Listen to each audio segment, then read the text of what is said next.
President Trump now demanding $230 million from American taxpayers as a settlement from the prior special investigations against him. Trump is seeking approval for the payout from the Department of Justice. ABC's Rachel Scott has more.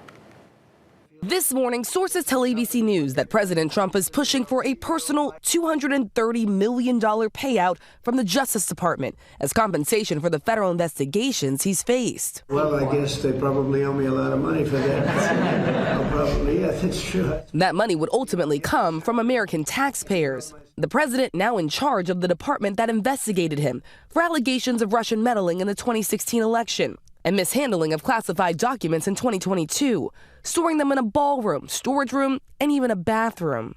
The president filed 2 claims against the DOJ when he left office, claiming his privacy rights were violated. Those investigations were approved by federal judges with no evidence of malicious prosecution.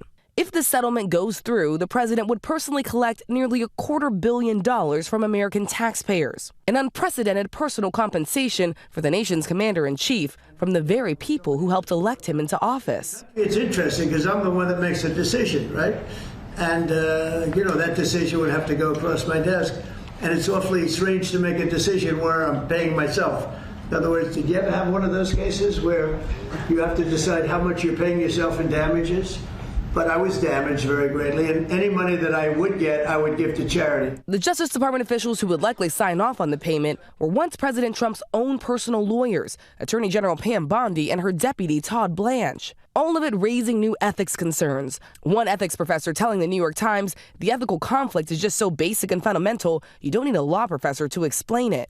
And Democrats calling the president's demand illegal. It is definitively illegal. You can't simply transfer $230 million of taxpayer funds because Donald Trump has directed his sycophants within his administration to do just that. Rachel Scott, ABC News, Washington.